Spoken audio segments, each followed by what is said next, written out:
안녕하세요. 다산 부동산 파트너 공인중개사 서미라입니다. 지난주는 대체 공휴일까지 해서 4일간의 추석 연휴가 있었죠. 따라서 다산 신도시뿐만 아니라 전국의 KB 시세가 파악되지 않아 한 주는 쉬어갑니다.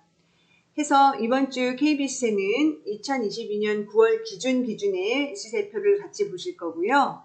그리고 함께 부동산 시장의 하락의 역사와 함께 전망에 대해서도 알아보도록 하겠습니다. 먼저 KB 시세표를 함께 보시죠.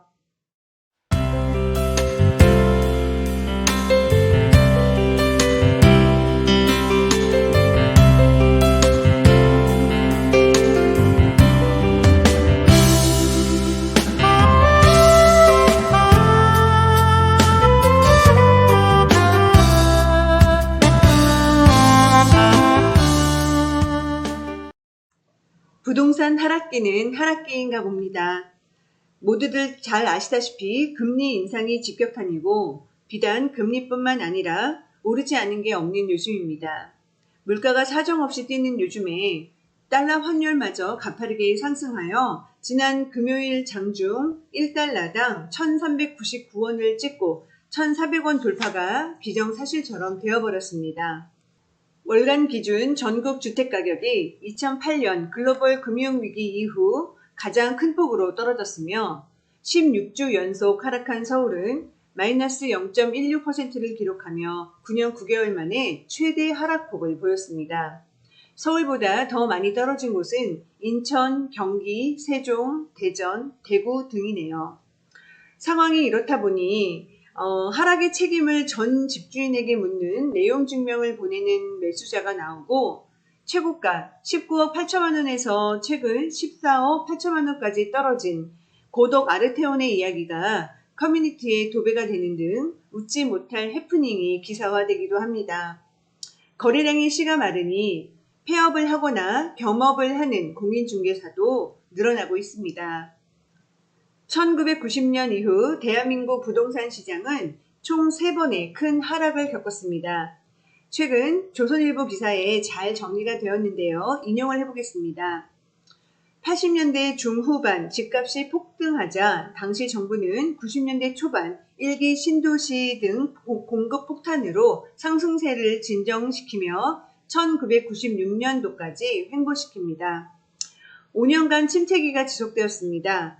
1997년 IMF를 겪으며 달러가 2,000원대까지 치솟고 금리가 20%대까지 올라가자 서울 아파트 가격은 1997년 단기간 14.6% 폭락합니다. 하지만 외환위기를 단기간 극복하며 이른바 V자 급반등을 이뤄내며 서울 아파트는 1999년부터 2002년까지 대폭등을 합니다. 2008년엔 그 유명한 리먼 브라더스 사태가 일어났죠. 미국 거대 투자은행이 파산 신청을 하며 글로벌 금융위기가 시작되었습니다. 우리나라는 이에 이명박 정부의 보금자리 주택 공급이 더해져 긴 하락장에 돌입합니다. 미분양이 급증하자 특별법으로 양도세 면제 정책을 펴고 박근혜 정부는 집을 사라고 호소했죠. 조선일보 기사에서는 중간 반등을 끊어서 4년간 하락으로 표시를 했지만 크게 보면 2008년부터 2014년까지 하락장이었습니다. 이 시기에 집을 산다면 미쳤다는 소리를 들었던 기억이 생생하네요. 그런데 2015년부터 미분양이 줄고 부동산 시장에 온기가 돌더니 2021년까지 우리가 최근까지 겪은 약 6년 이상의 상승장이 펼쳐졌습니다.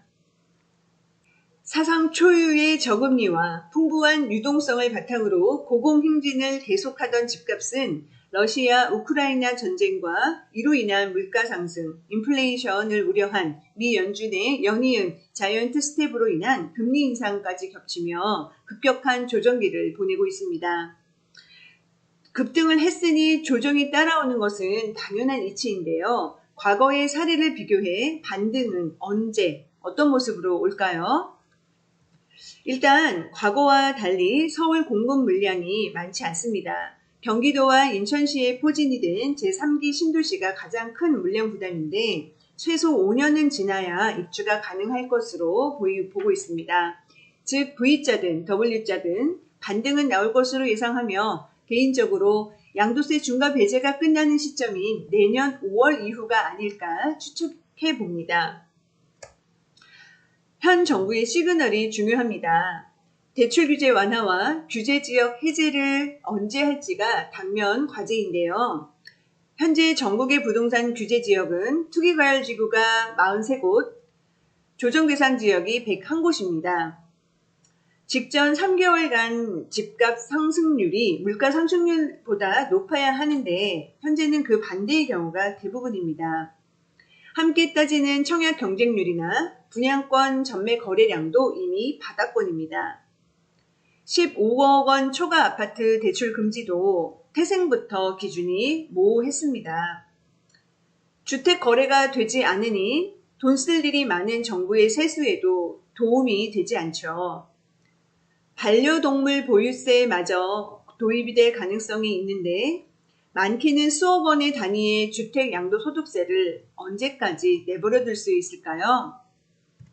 규제지역 해제는 거래를 제한하던 많은 것들로부터 자유로워짐을 의미합니다. 따라서 반등의 트리거는 이로부터 출발할 가능성이 매우 높습니다. 오르냐 내리냐 단순히 홀짝 게임에 치중을 하기보다는 정부의 시그널을 빠르게 파악하면 향후 시장 흐름을 판단하는데 큰 도움이 될 것이라고 생각합니다. 꾸준히 관찰하고 포스팅하고 알려드리도록 하겠습니다. 오늘 준비한 소식은 여기까지입니다. 함께 봐주셔서 감사드립니다. 환절기에 건강 조심하시고요. 다음에 또 만나요. 감사합니다.